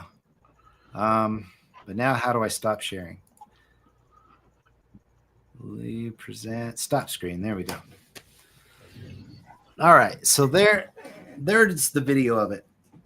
But you can see how fast I went from a full pan to literally nothing but gold. Just a slight trace of black sand in there. One of the mistakes people make is they leave too much black sand in at the end, and so it's hard to tap out. Once you get used to the pan, you learn to trust it. You can go longer. Oh, Vogus. Yes, Vogus is the Australian guy. I love that guy. But he always shakes it too far to the side. And so he's going to lose some of his gold that way. I'll have to play with it, put it in one of my videos or something. I'll have to do that. The only pan, okay, now bring you back to another point you wanted to talk about. The only pan I've got left, I've got the small clear one that stays in my truck, and in my trailer I have the medium purple one. Oh, that's right. We got to talk about the purple. Well, I'll send you a few sets so you can restock yourself, have some giveaways, and have some at the show, and then we'll see how many of those survive your December activity. I need to put on my stuff with a Sharpie. I need to seriously mark them up. Patty says, that's really fast. It is really fast. In fact, when I'm out on the field, I usually just do one side. It takes about 15 seconds. Do one side and then check. So, but too much information. Just do both sides. Takes less than a minute. Keep it simple. Keep it simple. Okay. Yeah, Chris Bogus. Yeah, I met him. He's really quite a decent guy.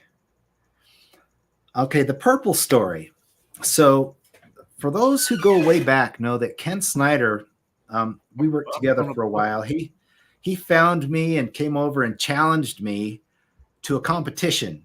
And that's another YouTube video. Maybe I should show that competition real quick. But he actually challenged me, and he thought he could compete with me, and his pan was full and I was done. And that was my very first, somebody challenging me speed-wise, but he became good friends with me. He came to a lot of the shows with me. And frankly, he's the reason I went to the shows. I wouldn't even have gone to the shows if it weren't for him. So I got to give him all the credit for making that happen. But the reason he was into gold, or at least the reason he's a YouTube influencer, is because he calls himself the American Prospector, and he works with veterans. And that's why I like wearing these flag shirts, is because of what he showed me. Our veterans, when they come home, they're dealing with PTSD, and it's just hard for them to deal with that. But he found that when he was out panning gold, that it actually calmed his nerves and he could return to a state of calm for a little while. And so he started to bring in veterans out with him. And then he asked me, he says, "Hey, Clint, why don't you do this? If people buy purple pans, why don't you donate $1 to the Purple Heart Foundation?" So that's what I do every year. And it's December. So everything we did this year, I'm going to send to the Purple Heart again. So that's coming up this month. But that's, it's just very little I can do to give back a little bit as Gold Claw, the company. But that's what we do for the purple pans. And we usually take whatever came in the purple pans and add a bunch of extra too, just to, make sure we help those veterans out. But that's the short story behind the purple pan and Ken Snyder and the veterans. And that's why I really like wearing flag shirts, is just the awareness that Ken gave me on our veterans, what they go through, and some of the things they can do in this community to take some of that burden out, relieve that burden a little bit. Yeah, no, that. Oh, Richard says, announce that. Oh, after the bash, you will give away one on January. I don't know. I can up on upcoming future radio shows. We can deal with giving away some of that stuff. Now, I remember talking to you and Ken. Remember, after a show, we had dinner someplace, and we talked about taking over the thing. You were going to set me up with all the banners, and I was going to go out and start doing the shows and all of that. Remember that?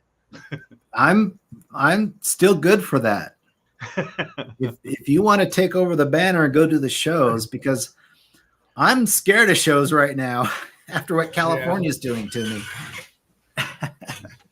And I will not go back to California. No. I am done. I wouldn't go to California either. No, I'm done with California. But yeah, I'm happy. If you want to go to shows, well, we were going to do that and stuff for you. And all them GPA shows, and we talked about what I would need and the booths and all of that type of stuff. Yeah. Let's see here. Clear one. Somebody says they like the clear one. Yeah, the clear one's an interesting one because it's transparent, and when you put it underwater, it gets almost completely transparent. Some people call it a sniper pan because if somebody walks up, you just put that under water and it's gone. It's like you don't even have a pan. Downside is you drop it in the water, it's gone. There's a chance you won't find it. But I really enjoy the clear pan because it's clear. I get to see the river and everything that's going on inside the pan. And the reason I made that is I had newbies saying, hey, I want to see inside my pan, see what's going on, where the black sands, what's happening with the gold. And so you can see through and see what's going on in there. And it works. You can see where your concentrates are forming. So I really enjoy the clear pan too. But I got to confess, my absolute favorite is blue. Most people's favorite is blue because it shows the gold the best. It's just the best color for really seeing what's going on inside the pan. And it's pretty. So blue's becoming the absolute most popular for most people, but I still enjoy occasionally just taking the clear one out and using it. I like the blue because it's pretty. Blue looks good. Gold shows up good. The black sands show up well. Blue is just the all-around best color. Yeah, and that's for most people. There are a few people who still really want black, so I have black. Some people just got to have the green, so I have green. Some eyes actually see it better on the purple ones. Oh, Mark says he wishes the production pan comes in clear. It does. You can get the production pan in clear. There you go. Not for half off, though. Has to be blue for half off. Only you have to get the blue one. So if anybody still wants to take advantage of that, in case anybody missed it, goldclaw.com. And you for the blue pans, use put a code bundle, Fever Radio. A blue bundle. You can get it half price. Blue bundle, half price. Now that's a pretty decent deal. That's an excellent deal. So that's a killer deal. Those make good Christmas presents. You still got time to go in there and, get those for somebody for Christmas, and they'd think you really spend a lot of money on them and you're getting it for half price. So, hey, you can't beat that deal. So, yeah. And the reason I'm doing it on blue is because most people get blue, so I can buy blue in bulk. And it makes it easier for me to do deals like this on them. Oh, yeah. Patty likes purple. Those purple ones work great. So opposite to gold color is blue, but right next to that is purple. Blue and purple are the two opposite gold. So gold actually shows up really well on the purple too. I think it shows up slightly better on the blue personally. Black sands show up slightly better on the purple. I like the blue one because it's pretty.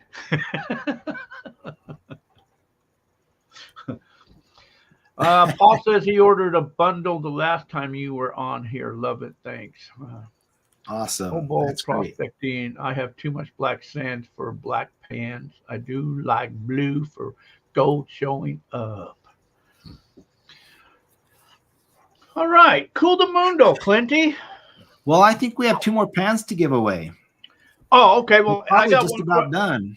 Okay, I got one question. Then you're going to have to answer the next one then. Okay. All right. So this question right here, first one in the chat room that says that earlier Clint said his speed panning time was what? Be specific. Which speed panning? The competition or The competition. The competition. Said he did it in about what time did he? and that was me. God. That was Already me got it. guessing, but yeah. Yeah, Paul already guessed it. Wow. Yeah. I can't quite exactly remember, but it seems like it was around 6 seconds. That's what you said. So Paul got it. 6 seconds. 16. What? There's no way You Jack guys are is going to guessing take now. that long. Yeah, so 3 minutes. yeah. No, Paul got it first, 6 seconds, and some of you other guys are guessing it too. Well, Bunch of you the are guessing 15 it after seconds that. is what I said I do when I go one side only. I do it in 15 seconds. But In the fact, there is a technique called speed panning, and we're not talking competition. We're talking about just cutting your time in half out in the field. And what you do there is, okay, so let me back up. When you normally use this just to see if there's gold, you fill your pan, you shake and tilt on the big side until you're vertical. Then you put the dirt back, the little tablespoon that's left back in the pan. Then you shake and tilt the small side and then tap the gold out. That takes about 30 seconds once you get used to it. But you can cut that time in half by just doing it to the big side and then dumping that in a catch pan. That's what round pans are good for, is they can become your catch pan. And so you fill the pan, you shake and tilt to the big side, and then take that little tablespoon and dump it in a catch pan. Do it again, and keep doing that until your catch pan gets full.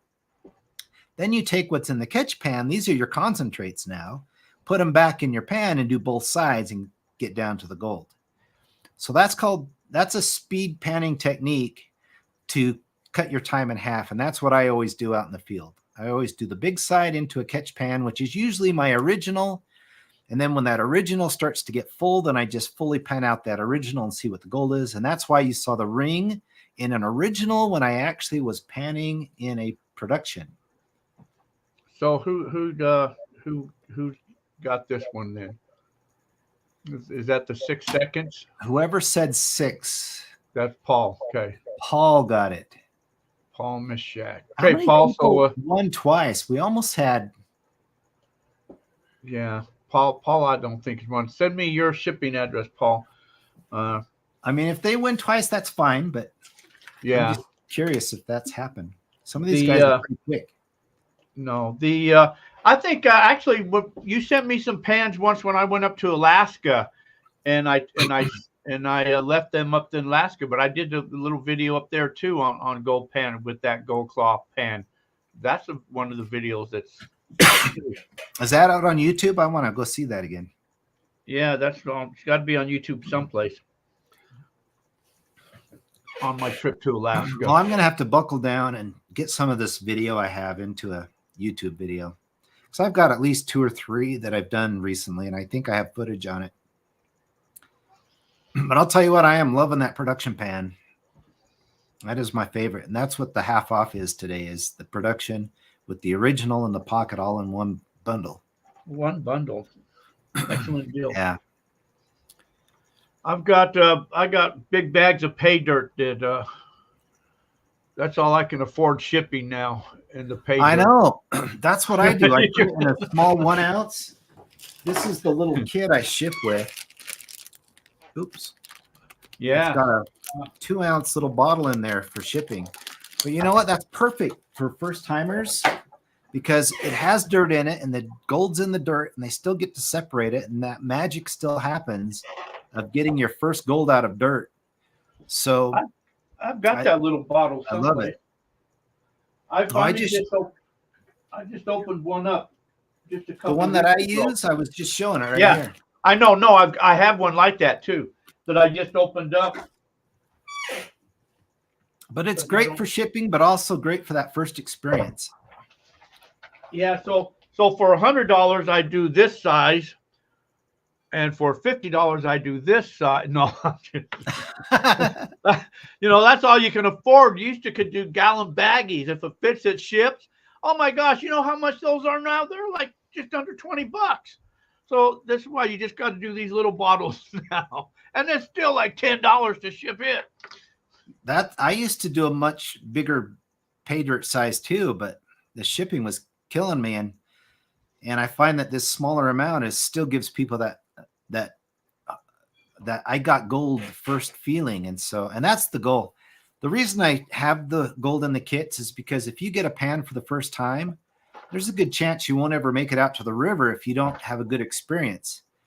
And so I put that little bit of dirt with some gold in it, and I make sure there's gold in that. That is ore. That's Colorado ore that I got from Colorado. But I add some gold to it to make sure it's in there so that your first time trying it at home, you know what it's like to get the gold out of the dirt. So when you're at the river, that feeling is there. You're like, wow, I got gold out. That's exciting. That'll get you to the river. And then when you are at the river, and you're not finding gold, you know that you did it right at home. So you know it's not you, it's the dirt. You got to keep moving until you find the gold. Biggest problem people have is they're playing with the dirt right on the surface. You got to get a couple feet down in there, unless you're in a high gold spot. Give us a clue to your new idea. I'm not sure which one you're talking about. The machine maybe. I've shared that machine before. I have the machine in my garage. It's basically it's a prospecting set of equipment. The old way is you go spend a week digging a pond and putting a sluice up, and then you spend a week or two running, because if you spent that much time putting it up and it takes another week or two to tear down and reclaim, you're darn well going to run a week or two. So it's like 3 to 4 weeks to just try a spot when you're testing it commercially. And I don't mean like panning it. I mean like you're actually trying to understand what rate you're going to get gold back at. So you're going to run, a couple 100 yards of material or more, maybe 1,000 yards of material. What this machine does is it's on wheels. It rolls in. It does its own dewatering. And so you literally take a backhoe, get your excavator, dump right into it. It has a wash plant built into it. It washes down through the system, dewaters the material you just dumped in it, dumps it out the side, catches all the gold. And so that whole process that used to take 3 to 4 weeks can now be done in a day. You can run that 100 to 200 to 1,000 yards right there on the spot. And it runs about, if it's all fully set up, we're estimating around 100 yards an hour. So if you're running 1,000 yards, which is what most prospecting permits get to, that's a 10-hour day. You can do the whole dang thing in one day and push it back in and be done. So it's really an awesome machine. So yeah, Paul, I got your info. Terry says, do you got any resellers in Canada? I do not have resellers in Canada, but if you want to sign up, you can be the reseller. You can be the reseller. Looking for somebody in Canada. Wouldn't mind having somebody up Okay, there. so Herb wants to know how you season the pans. So the reason you season a pan is because when you are washing, the surface of the water will make contact with your gold. And which means if there's any oil on that pan, you're toast. So one of the reasons you season it is to wash the oils off your pan. But the other reason you season it is because when you have really fine gold, and you put little scratchy areas on the surface, that also helps keep that gold in the pan. So seasoning is an artifact of a round pan. With a gold claw, you're always underwater, so the surface of the water never comes into contact with the gold. And because of displacement, you're not washing out the fine gold either. And it's designed to keep that gold in. Whether there's oil on the pan or not, whatever it is, it's not subject to the same rules as a round pan. So you do not need to season a gold claw. You can, it will eventually season itself. That's why it's called seasoning, is after a season, after a while, you will slowly scratch the pan, and it can only help keep gold in, but you don't need to. There's no need to season a gold claw pan. If you want to season it, go for it, but you don't need to. Wants to know if you've got footage of the system you were using in Alaska with your dad. I do have some footage of it. Like a video of it running? I do somewhere. I have a video of that machine running, and it's a pretty cool machine. The question is, how long would it take me to find that? I don't know. If I don't find it in the next few seconds, probably need to skip it. Yeah, I'm not seeing it. Not seeing it easy. But yes, I do have footage of it. So if somehow I end up finding that before we go, I'll let you know. But you know how it is when you're looking for something and people are watching, you can't find it. Yeah, it happens to me all the time. That is guaranteed to happen. Gold, where's images? It's probably hiding on some hard drive somewhere. It's the way it always ends up. But it's a neat machine. Yeah, I'm not going to be able to find it here just quickly. Video. Nope. Yeah, I probably shouldn't keep looking. It's going to hide from me. But I do have footage of it. It's neat. It's I can't help it, extremely Steve. fast. It's extremely efficient. We were finding a lot of gold coming off the end of the normal system, the sluicing type systems. Well, did we cover everything we needed to, Clint? I think so. Did we give all the pans away? I think he gave away a lot of pans, yeah.